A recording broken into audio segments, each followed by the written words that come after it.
profiles and compliances. So we have discussed in our initial discussion that there will be several consortiums which will come together and form um, specifications. Okay, so the new products may be required to comply with all those specifications uh, in order to make all their products compatible with each other. So what are those profiles and compliances we will just see in this video. So we will see IPS IoT network layer chapter of module 3.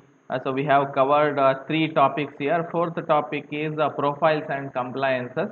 Okay, so we'll see one by one what are all the compliances uh, the vendors of the products of IoT should follow. So if they have to make things interoperable with other products in the market, so and get the certifications from these authorities. Okay, so the question which may be asked on this topic is list and explain the main industry organizations working on profile definitions and certifications for IoT constrained nodes and networks. Okay, so there are four of them. So one is Internet Protocol for Smart Objects Alliance (IPSO). Next one is a Wi-Fi Alliance. Next one is a Thread. Next one is IPv6 Ready logo. Okay, so if the question is asked, depending upon the marks, these 4 points should be there. So the elaboration of these 4 points depends upon how much marks is allotted. So the first alliance will see Internet Protocol for Smart Objects, the IPSO alliance. So it was established in 2008.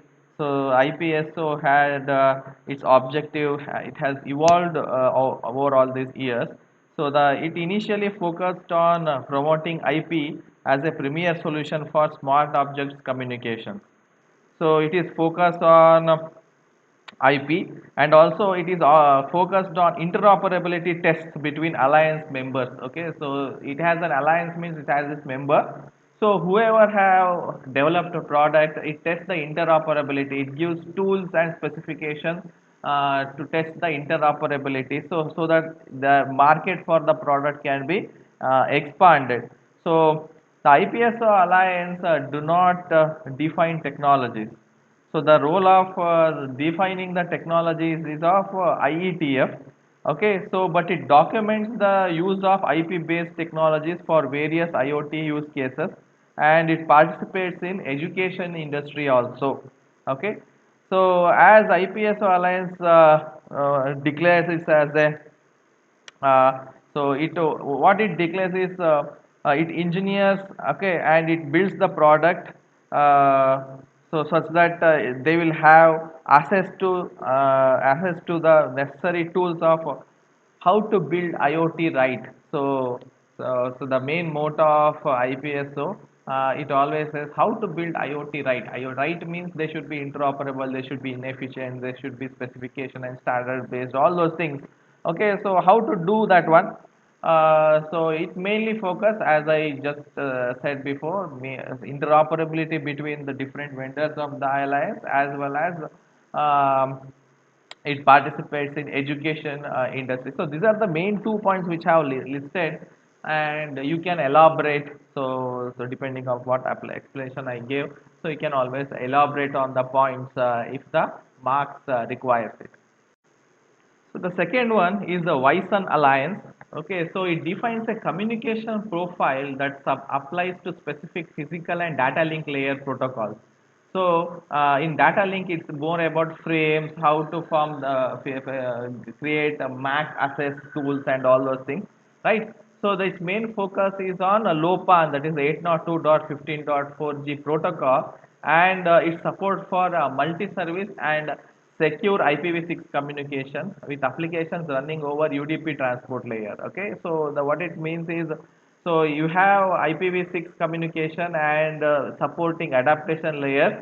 Okay, so but the application above it uses the UDP. So how to make it compatible and all those adaptation methods, Wyson layer is Wyson alliance is more concerned about. So Wyson field of network profile enables smart utility networks to provide resilient, secure, and cost-effective connectivity. So the main thing what it does, it specifies what should be the specification of data link layer and physical layer, and also how to make these things compatible with IPv6 and UDP protocols. So the main aim of Wyson Alliance.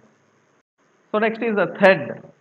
Thread, it is a group of companies which are involved in smart object solutions for consumers created. Okay, so these so consumers of smart object solution, um, so it provides the best way to connect more than 250 devices into a low power wireless mesh network. Okay, so thread, if we observe here, observe, so the IEEE 802 dot low power 15.4 low PAN system, so it supports a low power LAN, right? So low power personal area network. Personal area network is almost a LAN with a limited range, right?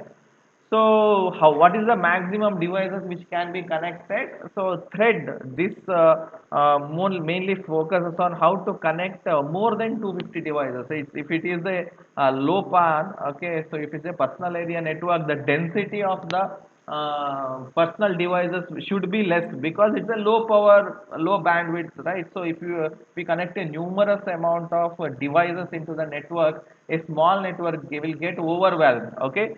So now thread, what it does, so the main constraint we have is we cannot connect a lot of devices into a small area of network when the network is constrained. So now what thread is trying to do is it has taken a number as a 250 devices. Okay, about 250 devices, how to connect them? Okay, it has taken a threshold of 250. So I want to connect in my personal area network, so network which is constrained, which has limited power, more than 250 devices. I want to connect more than 250 devices into my network, which is network constrained, which has low power. How to do it? Okay, so that's the main focus, and it's also use IPv6. We are, everything we are discussing here is based on IPS. Okay, so thread, so we have, so what this thread working in a very summary way.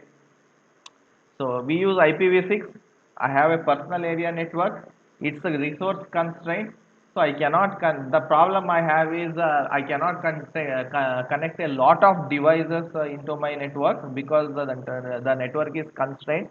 So I want a solution where I can connect more than 250 devices or more than 250 devices into my network. So what should I do? So thread gives the answer, solution for those kind of question, and it is a more wireless technology. It's not a wired technology. 250 devices means always it's a wireless one. We cannot make it a wired. Means theoretically maybe it's possible, but again practically or economically that's not gonna work. The last one is the IPv6 logo. Okay, so the IPv6 forum always try to promote IPv6 around the world. Okay, so once IPv6 implementation become widely available, so then there should be a need for interoperability and certification. Okay, so that led to the creation of IPv6 ready logo. Okay, so I want to spread IPv6 everywhere. That's done. Everyone has adopted it. Now the new vendors or new products which come to the market should not fake that I am IPv6 ready, so I can implement IPv6. So it should not fake. So a certification is needed, and as a logo is needed as a part of that certification. So that the certificate holder can use that IPv6 ready logo. So my device can adapt to IPv6, right? So IPv6 ready logo, it was established for conformance and interoperability testing programs. So with the intent to increase user confidence when implementing IPv6. Okay, so if there is a proper, so if you have a market where some say I can work with IPv6, some device fake that it can work with IPv6 and all those things. and some falsely claim that they are IPv6, then there will be a lot of confusion what IPv6 can do, what it cannot do, which is whether it is compatible, not compatible. There will be confusion in the market. So there is always a need of a certification authority that a given vendor product is IPv6 ready. It adapts to, it has all the facilities given by IPv6. So for that conformance, so this IPv6 ready logo was launched. Okay, so DHCP, IP security, so customer edge router. So all those are devices which can get certified as IPv6 ready. Okay, so these certifications have industry-wide recognition, and products are also certified. So if you make it IPv6 ready, IPv6 consortium, if you get the certification, all over the industry it is recognized, which is very much important. So IPv6 certification effort, which is specific to IoT, is currently under progress. Okay, uh, so it's about IPv6 ready logo. So I have given a small 3-4 line in this slide. You can always elaborate. So even if we a big uh, with a question with a lot of marks, these 4 points and its elaboration will work. So how do you do? So profiles and compliances. If a question is asked, write these 4 points in the IPSO, WISA, thread, and IPv6. So these are the 4 points which you have to remember. Okay, so the elaboration which I have given, so you can do it depending upon the marks. Okay, so IPSO to the, so what it does, so it mainly conforms with the interoperability of the vendor product. Okay, so and it also provides documentation and tools for testing the interoperability.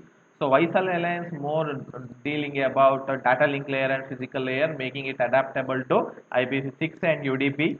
So thread is more concentrated about personal area networks with constrained capacity. So how to connect a lot of smart devices to it. Okay, so that's how thread is given. Solution is based on, and also so IPv6 ready logo. It's more concentrated about certifying the product, certifying that it is adaptable with IPv6. So it implements IPv6 and all the features of IPv6. That's for the IPv6 ready logo. So these are the profiles and compliances.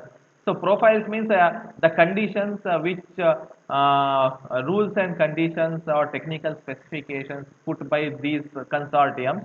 Compliances means for getting the certification or becoming a member of the alliance, the rules which has to be followed compulsorily by the vendor. So that's why it is called the profiles and the compliance. So this is about the profiles and compliances, and it's 4 points.